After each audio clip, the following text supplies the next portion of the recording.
Fala galera, sejam muito bem-vindos à coletiva do Tidico. Gente, dias agitadíssimos do São Paulo, muitas movimentações e muitas mudanças. E eu, Tidico, neste vídeo vou atualizar vocês e manter vocês informados de tudo que tá rolando, de tudo que tá acontecendo, porque tem muita coisa mesmo neste vídeo aqui que tá completaço pra vocês do nosso mais querido e mais amado São Paulo Futebol Clube, o maior clube do mundo, né? Já deixa esse like aí e bora pro vídeo porque nós temos muita coisa. A primeira, gente, já é o Koki Ogawa. Esse é o nome, centroavante japonês. São Paulo teria interesse, né? Teria comentado um interesse, um nome que surge, que nos faz pensar em várias coisas, né? No mercado da bola do São Paulo, no mercado de transferências. E aí a gente já vê muita coisa que nos mostra, né, para onde o São Paulo está caminhando, o São Paulo está indo.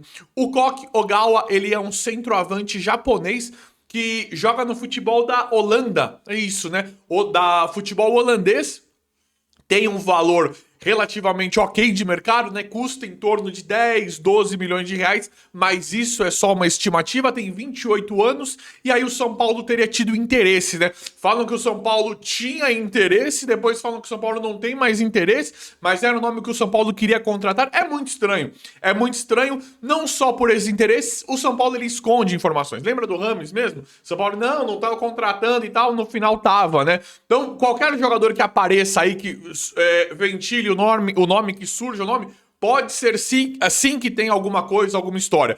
O São Paulo nega acho que para não entrar em leilão, isso faz parte, mas isso não é o que causa estranheza. O São Paulo pode estar pleiteando esse jogador, pode fazer proposta amanhã ou depois. O que é estranho é que é o seguinte, a posição dele, ele é centroavante. Nós vemos o São Paulo hoje querer peças pontuais, né? Peças alternativas, como um zagueiro ou zagueiro e lateral direito, mas gostaria de um zagueiro lateral, como o Juan Tressoldi, que pode fazer ali. São Paulo acabou de contratar o Tapia, né? Pegou o Tapia do River lá, que é um cara que até então já mostrou ser ponta esquerda, segundo atacante, centroavante. É um cara que entra ali como um coringão, né? São Paulo quer mais atacantes assim, mais meio atacantes. Agora, o que me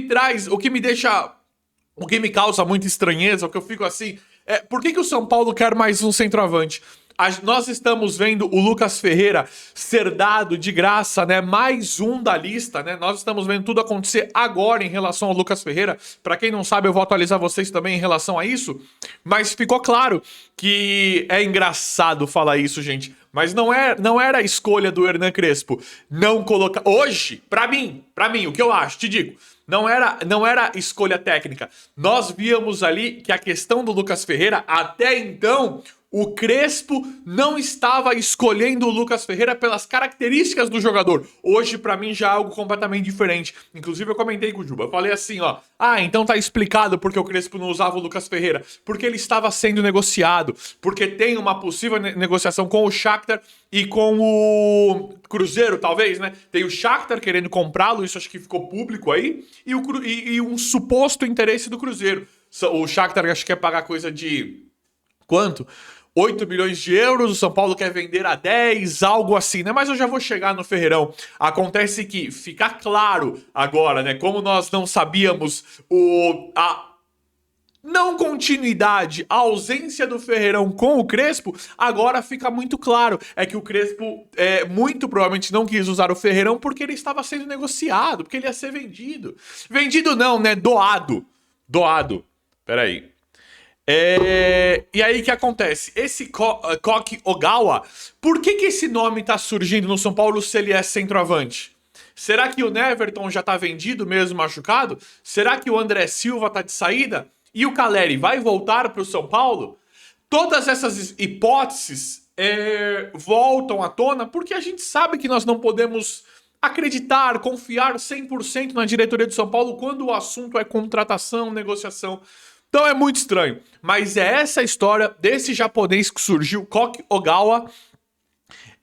Não conheço o cara, não fui ver atrás, quis trazer o vídeo aqui pra vocês porque é o nome que surge de momento. Mas vamos ver como é que vai ficar toda essa questão aí, né? É aquilo que eu falei pra vocês, aonde a fumaça, há fogo, né? Por que não surgiu o nome do Fala qualquer centroavante aí. Por que não surgiu o nome do Everaldo do Fluminense? Porque realmente não tem nada. Agora, surge o nome do Koki Ogawa do time holandês, é porque deve ter tido algum interesse, deve ter tido ou até mesmo ter alguma coisa. Mas eu vou sempre trazendo aqui pra vocês em tempo real, claro, todas as atualizações em relação a isso. Galera, O São Paulo ainda tem interesse na contratação do Juan Tressoldi. Antes de eu falar do Juan Tressoldi... não, vamos falar do Juan Tressoldi, depois eu já falo do Lucas, né? São Paulo tem interesse, né, na compra do Juan Tressoldi. Na compra não, no reempréstimo para depois comprar o Juan Tressoldi. A verdade é que com a lesão do Arboleda, o São Paulo está meio que apontando ou atirando para todos os lados em relação a zagueiro, não zagueiro lateral, mas zagueiro mesmo, porque o Crespo usa muito zagueiro, usa sempre 3 zagueiros em todas as partidas e tem lidado muito bem com isso. Isso tem funcionado, isso tem sido bacana e tem sido legal. Quer ver como isso tem funcionado? Te digo como assim tem funcionado. Contra o Atlético Paranaense, que nós perdemos, que nós fomos eliminados, não teve jogo. O São Paulo, nós não conseguimos ver a tática do Crespo, né? Nós não conseguimos ver o jogo porque o Rafael, logo aos 3 minutos, foi expulso. Então não dá pra analisar o trabalho do Hernan Crespo. Mas até o que nós vimos aqui com 3 zagueiros é muito bom. Então agora, com a lesão do Arboleda, o São Paulo precisa contratar um jogador. Inclusive, tá chegando agora que o São Paulo... voltou à pauta Juan Tressoldi. O problema do Juan Tressoldi é que ele tá lesionado, né? Além dele ser muito caro, eu acho o Juan Tressoldi um bom zagueiro. Falando pra compor elenco, não acho ele do nível do Arboleda e do Alan Franco, não acho. Mas eu acho ele um bom zagueiro pra compor elenco. Só que eu acho ele caro. Pra ter definitivamente o Juan Tressoldi, a gente sabe que vai custar de 24 a 26 milhões de reais. Só que o Juan Tressoldi volta à pauta e agora estão falando aí que o São Paulo conversa com o Rafael Tolói. Eu não queria. Te digo que ele teve uma história muito melhor lá fora, você tá falando bobagem. Eu não gosto, eu acho ele fraco. Melhorou lá fora, tem uma história lá fora, consideraram ele demais. Tem uma discussão em volta do Rafael Tolói. Eu te digo, não gosto, não gostaria. Acho que às vezes a gente encerra às vezes a gente vê jogadores que jogaram muito no São Paulo, voltam e não vão tão bem, não é aquela coisa legal. Eu coloco muito isso na régua, principalmente para jogadores que não foram bem. O Rafael Tolói eu achava ridículo no São Paulo, não dos piores, né? Porque tivemos Lucão, Edson Silva. O Lucão pra mim é o pior de todos, tá? Edson Silva, Paulo Miranda, Júlio Santos, inúmeros jogadores horrorosos. Para mim o Tolói é melhor que esses caras, mas eu não acho ele bom. Então, falam agora que o São Paulo quer um zagueiro e os nomes que surgem é o Juan Tressoldi e o Rafael Tolói. Galera, notícias boas, né? O Wendel está fazendo fisioterapia. O Wendel já está para... Não é que está para voltar, mas já se recupera. O Wendel que se lesionou, né? Se machucou em um momento muito... O Wendel chegou no São Paulo, ele fez acho que 1 ou 2 jogos bons. Depois o rendimento dele caiu demais. A gente não aguentava mais olhar para a cara do Wendel. O Crespo veio Perdão, gente. E o Wendel acabou jogando muito bem. Aí ele se lesiona de novo, infelizmente, né? Então o Wendel é um jogador que nós estamos esperando voltar. Acho que com otimismo daqui a pouco estará de volta para o São Paulo. Para mim é uma boa notícia. São Paulo que finalmente arrumou a lateral esquerda, né? Com o Wendel e Enzo Dias. Eu acho que na ausência do Wendel... Hoje eu acho o Wendel um pé à frente do Enzo Dias. Eu acho o Wendel um pouquinho mais técnico. Mas o Enzo Dias eu gosto bastante. Principalmente a se comparar com o nível técnico, né, dos outros laterais esquerdos. Quando eu olho você olha, né, na carta de vinhos, né, quando você olha o menu, quando você olha o que tem aí, eu falo assim, o Enzo Dias, nós estamos bem servidos. Não acho o Enzo Dias genial, acho que ele se sobressai pela raça, pela vontade. Não acho ele muito técnico, mas eu gosto. Eu gosto sim do Enzo Dias. Eu acho que o ímpeto dele supre alguma ausência de técnica. Então, acho que o São Paulo arrumou a situação do lateral esquerda e vamos torcer para recuperação quanto antes do Wendel. Galera, o craque voltou, o melhor jogador do São Paulo está disponível. Finalmente, é maravilhoso demais. Lucas Moura é oficial, está oficializado. Lucas Moura está de volta pro plantel do São Paulo, ficando à disposição do monstro, do técnico monstruoso chamado Hernan Crespo. Agora, nós queremos ver, né, as próximas partidas do Hernan Crespo, queremos ver a Libertadores, agora é força total na Libertadores, queremos ver como é que o Crespo vai montar o time, né, os times mistos para jogar ainda em alto nível o Campeonato Brasileiro, o Brasileirão, e ainda assim intercalar com a Libertadores. E o melhor de tudo, né? E o que nós estamos esperando mais do que tudo é ver como é que ele vai trabalhar com o Lucas Moura. Porque o Crespo, ele tem uma dor de cabeça boa, né? Hoje ele vem trabalhando muito com o ataque com o Ferreirinha e com o Luciano, e os caras têm jogado demais. Ele tem sabido montar o meio de campo, mesmo sem nunca ter treinado, sem nunca ter treinado não, né? Mas tido o Lucas Moura à disposição. O Oscar desfalcado, sem o Calera, ele tá mandando muito bem no time do São Paulo. Eu estou muito ansioso para ver o Lucas na mão do Crespo, por quê? Porque o São Paulo, nós víamos que o Lucas poderia render muito mais no São Paulo, bem como que rendeu com o Dorival, que tinha uma posição mais centralizada, digamos assim, que jogava como um meio atacante, do que propriamente nas pontas. É que o Lucas, ele é tão craque, ele é tão genial, que ele joga bem na ponta direita, ponta esquerda, mas eu acho que assim como eu, todo mundo prefere o Lucas jogando mais centralizado. E não é de meio campista, é como se fosse um atacante, um meia bem ofensivo, um meia bem atacante, só que centralizado.